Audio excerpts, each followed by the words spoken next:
Hello everyone, welcome to our new video at Profit by India. सो दोस्तों ये है basically आपका जो यूनियन बजट आएगा 1 फरवरी विच इज़ नेक्स्ट संडे। उसका बहुत सारा कॉम्प्लिकेटेड डेटा हम सबको मिलेगा, आपको भी मिलेगा। Let's try and simplify it in terms, simple financial terms that we all would probably understand, या आप लोग के नज़र में हम एक हफ़्ता पहले इस संडे इसकी बात करें और नेक्स्ट संडे उसको हम बना के ट्रैक कर सकें। सो बेसिकली ना ये चार फाइनेंशियल्स आपको ध्यान में रखने हैं। This is what Nirmala Sitharaman presented last year 2025 1 फरवरी। This year 1 Feb 2026 on a Sunday markets are open and she will be presenting total expend. घुमा फिरा के हमारा जो इंडिया का बजट है वो यही चार चीज़ों में है। Total expenditure of the government 50 lakh crore which is up, ऐसा वो कह रहे हैं लास्ट टाइम से 7%। 2024 से 2025 के बीच में 7.4% ऊपर खर्चा गवर्नमेंट ने ज़्यादा किया, ऐसा वो कह रहे हैं। Total income of the government यानी टोटल रिसीट्स एक्सक्लूडिंग बोरोइंग्स अगर हम हटा दें तो टोटल रिसीट्स है 34.96 लाख करोड़ यानी 35 लाख करोड़।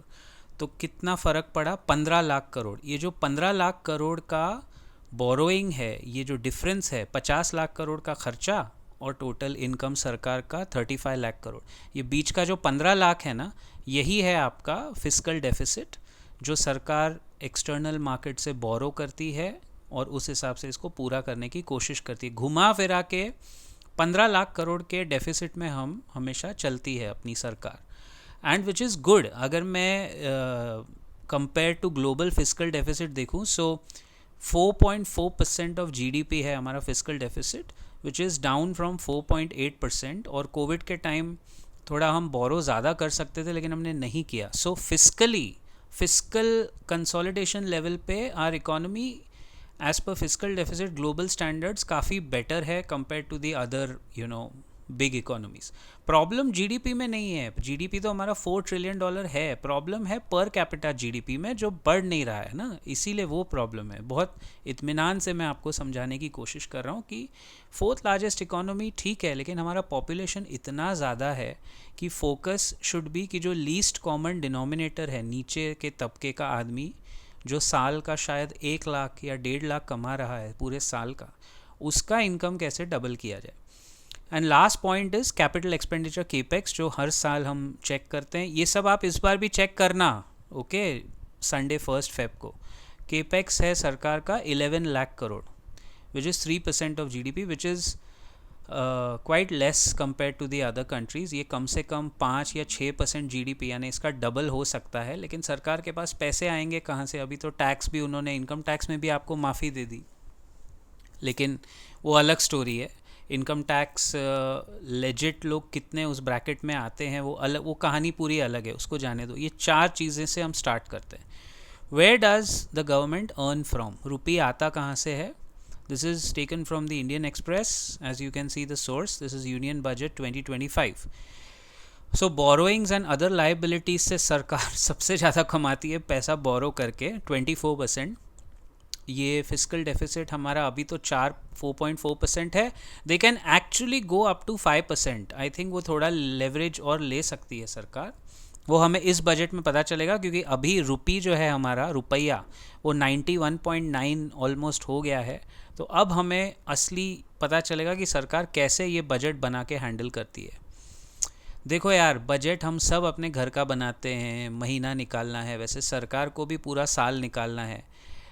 बट इसमें सबसे स्ट्राइकिंग फीचर देखिए, borrowings and other liabilities 24%, non debt capital receipts जो कमाती है 4%, कस्टम्स वो 1% है। कस्टम्स से सरकार 4% कमाती है, एक्साइज ड्यूटी से 5% कमाती है, नॉन टैक्स रिसीट से 9%। अगर हम ये तीनों को जोड़ दें तो 18% सरकार customs, excise duty, non tax receipt से कमाती है। फिर corporate tax is 17%, and can you see on the upside, personal income tax is 22%. This is why all these years we were forcing them to reduce income tax, क्योंकि किसी भी developed economy में personal यानी citizens का income tax corporate के tax से ज़्यादा ideally नहीं होना चाहिए. Corporate should pay more tax, लेकिन हमारे यहाँ कॉरपोरेट टैक्सेशन है 17% और इनकम टैक्स है 22. And wait a minute, mind you, वो जो जीएसटी एंड अदर टैक्सेस दिख रहा है वो 18%. अगर मैं इनकम टैक्स और जीएसटी यानी डायरेक्ट टैक्स और इनडायरेक्ट टैक्स मिला दूं तो सरकार 40% हमसे कमा रही है. हम अगर ख़रीदना बंद कर दें तो 40% सरकार हमारे टैक्सेस से कमा रही है. यही मैं हर बार आपका ध्यान केंद्रित करता हूँ. कोई भी सरकार हो, any government, the earning from corporate taxes should be higher. अब वो सरकार कैसे करेगी? बहुत तरीके हैं. You have to tax the rich rather than tax the poor in terms of small and medium enterprises also. मतलब 2 करोड़ 10 करोड़ के गफले पकड़ने से अच्छा है अपने अनाड़ी, अपने बड़े बड़े अनाड़ियों को, जिनको गफला भी करना नहीं आता है, उनको पकड़िए, उनको टैक्स करो ना. उनका तो आपने कम किया हुआ है. खैर ठीक है, that's a different story. Her government के अपने कोटरी होती है, इनकी भी होगी. लेकिन मोटा मोटा ये फिस्कल यानी फाइनेंशियल लेवल पे आप झूठ नहीं बोल सकते. This is what it is. Corporate taxation अगर 20% हो जाए तो थोड़ा जीएसटी, चलो जीएसटी उन्होंने कम कर दिया, इनकम टैक्स कम कर दिया, वी गिव देम क्रेडिट. इस साल जब ये नंबर आएगा तो हमें पता चलेगा कि ये रेशियो प्रपोर्शन कितना बैलेंस हुआ है, ठीक है ना. तो वो हम उनको पूरा क्रेडिट देते हैं. उन्होंने प्रेशर में आके टैक्सेशन 12 लाख तक टैक्स फ्री कर दिया. जीएसटी भी काफ़ी हद तक दिखता तो है कि कम किया है. ऑन ग्राउंड अलग, उस पर अलग एक वीडियो बनेगा कि ऑन ग्राउंड क्या रियलिटी चेक है, वो बाद में बात करेंगे. बट जीएसटी उन्होंने कम तो किया है. It's just been 4 months since the great GST महोत्सव which we celebrated in September 3rd week, जब से नवरात्रि शुरू हुई थी, है ना. अब वेयर डज द रुपी गो, यानी सरकार खर्चा कहाँ करती है? तो इंटरेस्ट पेमेंट्स, वही जो बोरो किया उसका ब्याज तो चुकाना पड़ेगा. 20% जाता है इंटरेस्ट पेमेंट्स में, बाकी 22% स्टेट्स को देती है वो as a duties and taxes से जितना कमाती है, तो 22% स्टेट्स को जाता है. पेंशन्स 4%. सब्सिडी जो सरकार देती है, बहुत सारे farm subsidies, agriculture, other subsidies, solar वगैरह में, उसमें 6%.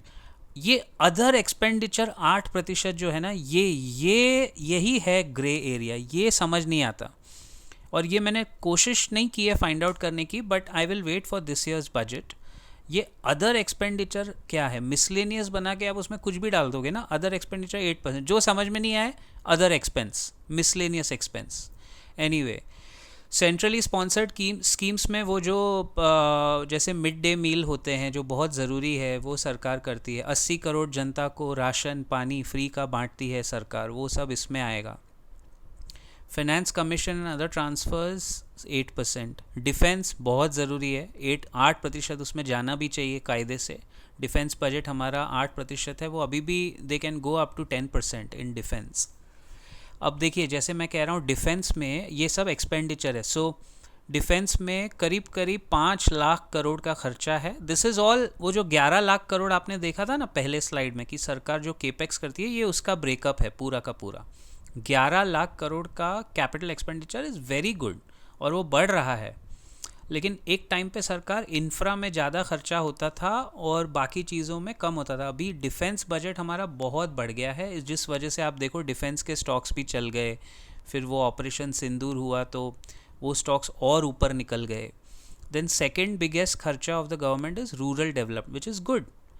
मतलब रूरल एरियाज़ को अपस्किल या ऊपर लाने के लिए ये बहुत बड़ा खर्चा है. आई जस्ट होप ये 2.66 लाख करोड़ जो है ये सही हाथों में पहुँचे और वो सही जगह लगे.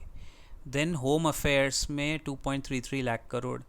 एग्री एंड अलाइड एक्टिविटीज़ अलग से, मतलब आप देख रहे हो रूरल डेवलपमेंट अलग लिखा है और एग्री एंड एग्रीकल्चर एक्टिविटीज़ अलग लिखा है. अगर दोनों को मिला दें तो 4.5 लाख करोड़ बनता है. बहुत बड़ा, ऑलमोस्ट लाइक डिफेंस. मेजर खर्चा पूरा यही हो गया आपका. फिर देन एजुकेशन 1.28 लाख करोड़.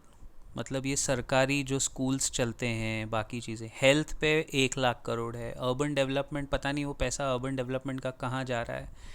तो ये सब मेजर एक्सपेंडिचर आइटम्स है एंड इसका कुल मिला के सरकार इतना खर्चा करती है. आई थिंक ये वो 11 lakh crore is only capex. ये अलग ब्रेकअप है. This must be a separate breakup. So apologies for that.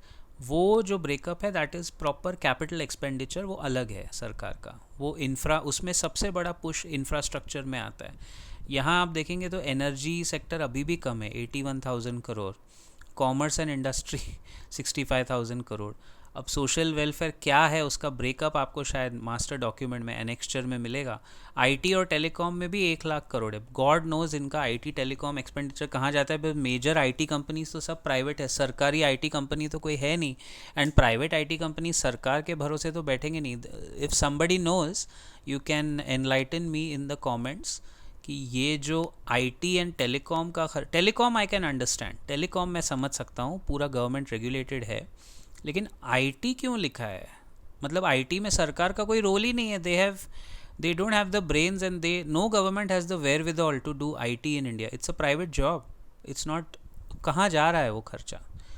और हमारे इकोनॉमिक एडवाइज़र जब इस तरह की स्टेटमेंट्स देते हैं 3 दिसंबर को, क्या उन्होंने अपने वाइल्डेस्ट ड्रीम्स में सोचा था कि 25 जनवरी हम लोग रुपी 92 के आसपास देख रहे होंगे? He says, and I quote, "I'm not losing sleep over it. Rupee will come back next year. पुढच्या वर्षी लवकर या, गणपति बाप्पा मोरया." वैसे स्टेटमेंट दिया उन्होंने। गणपति बाप्पा को याद करना अच्छी बात है, लेकिन भगवान के भरोसे अगर हमारा रुपया बैठा है तो फिर इस आदमी की क्या ज़रूरत है? ऐसे लोगों की, ये बहुत सभ्य लोग हैं, बहुत पढ़े लिखे, अच्छा आदमी है ये। But I think they should not give such directionless and irresponsible, obnoxious statements. It doesn't suit them. It's not worthy of a government जिसको दुनिया भर में बहुत वाहवाही supposedly मिलती होगी। राइट नाउ वो कह रहे हैं right now it is not impacting inflation और एक्सपोज। रियली? बस अभी जाने दो। अभी मैं अगर कुछ ज़्यादा बोलूँगा तो वो फिर डायरेक्शन अलग हो जाएगा, तो जाने देते हैं। I let that pass, like I pass the slide. जिस तरह मैंने स्लाइड चेंज किया, I let that statement pass. I wanted to just show you कि कितने लोग डिनाइल में हैं रुपी का गिरना, and this is where it impacts all of us. ये देखिए, ये लाइन चार्ट इन्वर्टेड स्केल पे है। So US reciprocal tariffs announced on 2 अप्रैल।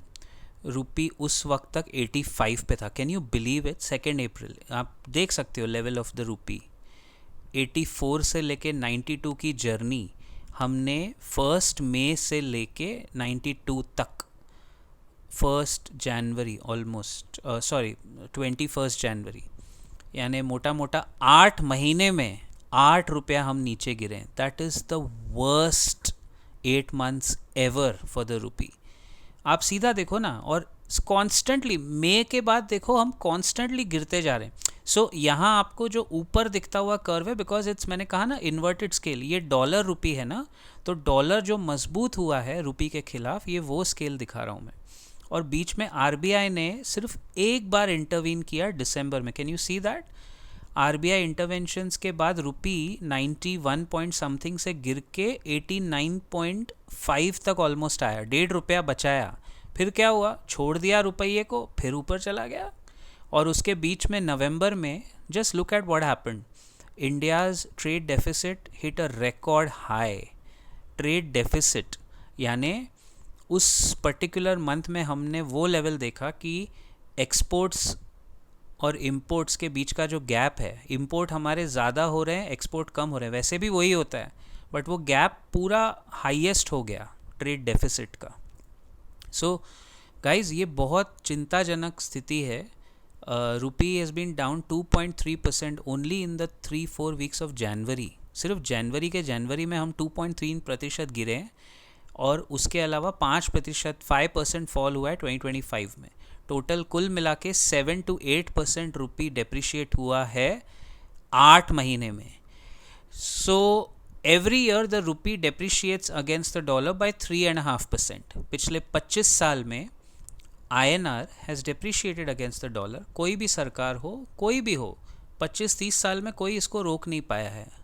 आए और गए, सरकारें आई, सरकारें गईं, बट ऑन एन एवरेज भाई हम 3.5% गिरते थे अगेंस्ट द डॉलर। अभी टू गिव यू कॉन्टेक्स्ट, हम पिछले 8 महीने में 8% गिरे हैं। Can you believe that? That is the problem why FIIs have been selling. That is why our imports are becoming more and more costlier, and that is why the trade deficit is increasing. Simple reason, currency fluctuation अगर कोई भी महानुभाव आपको ये ज्ञान देंगे कि ये देश के लिए अच्छा है, हमारे एक्सपोर्ट्स बढ़ेंगे, भाई एक्सपोर्टर के लिए भी कोई ख़ास अच्छा है मैं मानता हूँ, लेकिन वो 1 लाख करोड़ कमाने के लिए आप इंपोर्ट में 5 लाख करोड़ का नुकसान कर रहे हो. You get my point. So ये प्रॉब्लम. और अब ये स्लाइड जब मैं आपको समझाऊंगा इसका कॉन्टेक्स्ट, आपका सर चकराने लगे शायद. So this is to give you a white paper, US dollar against all other currencies globally, मतलब बास्केट ऑफ करेंसीज में. लुक एट द डेट, 3 फरवरी US डॉलर था 97 पे रखो उसको, ठीक है ना, 97.37 एक लेवल पे रखो. पूरे साल भर में ऑलमोस्ट, अभी हम 3 फरवरी पे आ रहे हैं तो एक साल हो गया, 25 जनवरी आज है, आ गए हम. साल भर में आज US डॉलर 85.93 पे है, विच इज़ डाउन 13%. दोस्तों एंड माय फेलो इंडियंस, इसका आप मतलब समझ रहे हो? US डॉलर ग्लोबली 13% नीचे गिरा है, फिर भी इंडियन रुपी डॉलर के मुकाबले 8% नीचे गिरा है. क्या आपको कुछ समझ में आ रहा है अब सेलिंग क्यों इतनी भीषण हुई है, निफ्टी क्यों बढ़ा नहीं है, क्या रिलेशन है?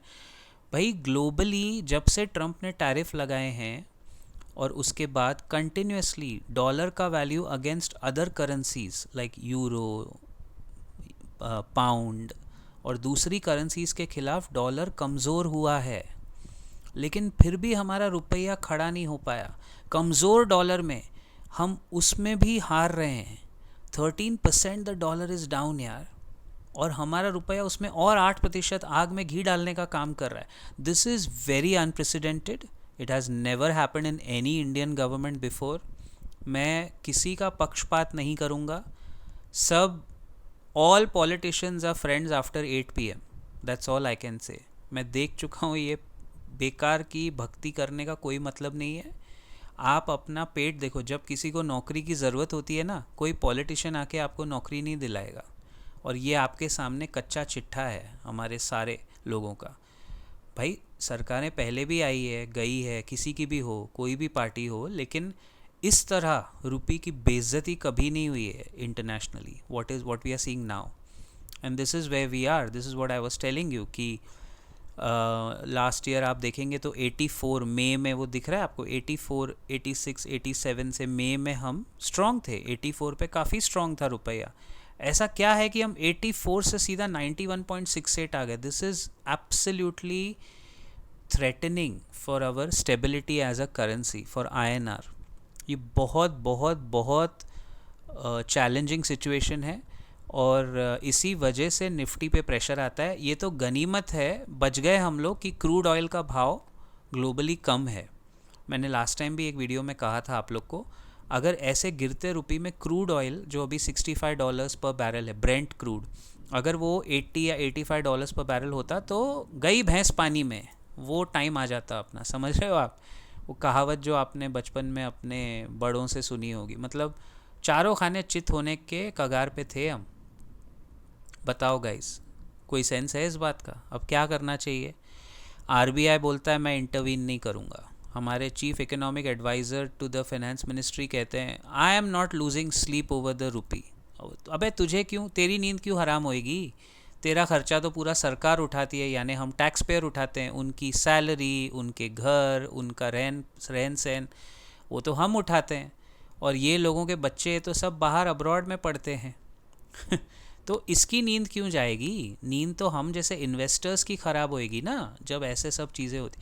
दोस्तों इंडियंस समझो ये बात को, we are Indians first. We are not suppose to be any puppets of any particular regime. आप इंडिया फर्स्ट है, भारत पहले, बाकी सब बाद में. और आज जब मैं ये रुपये की हालत देखता हूँ, आप लोगों को मेरा एक पहले वाला वीडियो याद होगा दोस्तों, जब मैंने आपको प्रूव किया था कि अफ़गानिस्तान की करेंसी डॉलर के सामने स्ट्रांग हुई है, अफ़गानिस्तान की करेंसी खड़ी रही है और हम पिट रहे हैं because somewhere again the tariffs have impacted our trade. अगर हम ट्रेड में बेटर भी किए, दूसरे मार्केट्स भी ढूंढे, तो भी भाई कंपैरिजन तो डॉलर से होगा ना। अभी तक तो स्टेबल करेंसी डॉलर ही है। अच्छा, एक चीज़ और, इस सरकार ने इंडिया में क्रिप्टो करेंसी को भी एक ठंडे बस्ते में यानी ग्रे एरिया में डाल के रखा है। अगर ये लोग क्रिप्टो को भी लीगलाइज कर देते तो शायद हमारा कहीं ना कहीं से कुछ बैलेंस यहाँ वहाँ होता। इंडिया में क्रिप्टो इलीगल नहीं है, लेकिन क्रिप्टो का कोई रेगुलेटर नहीं रखा है। क्रिप्टो पूरी तरह से लीगल भी नहीं है। आज आप कोई क्रिप्टो ऐप करते हो और अगर कहीं कोई फंस गया तो सेबी जैसा कोई रेगुलेटर नहीं है जो आपको बचाने आएगा, या म्यूचुअल फंड की कोई बॉडी नहीं है, या CDSL NSDL कोई रजिस्ट्रार नहीं है जो आपको कुछ बचाने आएगा। बस वो क्रिप्टो रखा हुआ है, सब कर रहे हैं, करने वाले सब कर रहे हैं, बट अपने रिस्क पे कर रहे हैं वो। सो भाई, ना आपने गैम्बलिंग को लीगल किया, विच आई थिंक वो मैं उसकी वकालत नहीं करूँगा, अच्छा है, लेकिन आप देखो ना सरकार फिर टैक्सेस कमाएगी कहाँ से। अगर आप ये क्रिप्टो विप्टो लीगलाइज रेगुलराइज कर देते, उसका एक फ्रेमवर्क बना देते, भाई सारी दुनिया में हो रहा है ना, तो आप बाकी कंट्रीज़ अपना वेल्थ इधर उधर डाल के बैलेंस कर रही है, आपकी करेंसी पिट रही है, आप खाली गोल्ड के भरोसे बैठे। उसमें भी सरकार गड्ढा खा चुकी है, क्योंकि सॉवरेन गोल्ड बॉन्ड्स में अच्छा खासा गवर्नमेंट को झटका लगा है। मालूम है ना आप लोग को, सरकार ने सॉवरेन गोल्ड बॉन्ड्स निकाले थे, मेरा वीडियो है उस पर, सॉवरेन गोल्ड बॉन्ड्स एक्सपोज्ड करके लास्ट ईयर का पूरा नुकसान हो गया, क्योंकि किसी ने सोचा नहीं था सोने का भाव इतना बढ़ जाएगा। सरकारी लोग वैसे भी कहाँ मुंगेरी लाल के हसीन सपने कहाँ देखेंगे, और देखे भी होंगे। उन्होंने सॉवरेन गोल्ड बॉन्ड्स निकाले जब गोल्ड का भाव 30 या 35,000 पर 10 ग्राम्स था। आज जब मैं आपसे बात कर रहा हूँ इट्स ऑलमोस्ट 1,60,000 पर 10 ग्राम, शायद उससे ज़्यादा हो गया होगा। तो उधर भी गट्टा खाया। इनके सारे इकोनॉमिक पॉलिसीज़ भाई डाउन द ड्रेन हो गए हैं, और उसका भुगतान भुगत रहा है हमारा बाप बड़ा ना भैया, सबसे बड़ा रुपया। लेट्स देखो, इंडिया तो सरवाइव कर जाएगा। हम, मैंने कहा ना, हमने बहुत ख़राब टाइम इससे पहले भी देखा है। देश सरवाइव कर जाएगा, लेकिन जो लीस्ट कॉमन डिनोमिनेटर है, जो गरीब इंसान है, उसके सर्वाइवल का हम सबको सोचना है मिलके। वो कैसे अपनी रोज़ाना की ज़िंदगी, अपना महीना, अपना हफ्ता निकालेगा, क्योंकि मार्केट में जॉब्स नहीं है। जॉब्स के केस की कोई बात ही नहीं कर रहा है। People are not resigning out of fear. लोग अपना जॉब पकड़ के बैठे हुए हैं tightly. Anyway, let's hope we see something. So ये सब बजट का एक स्नैपशॉट था, एंड नेक्स्ट संडे हम लोग ट्राई करेंगे रिव्यू करने का बजट सेशन के बाद क्या होता है। लेट्स होप सरकार कहीं ना कहीं कोई अलादीन का चिराग निकाले और सरकार अपने आप को बचा ले किसी तरह। उम्मीद करते हैं, उम्मीद पे तो दुनिया कायम है, और कभी सोचा नहीं था कि इस उम्मीद पे हमें कायम रहना पड़ेगा as a currency. Take care, Jai Hind, जय महाराष्ट्र।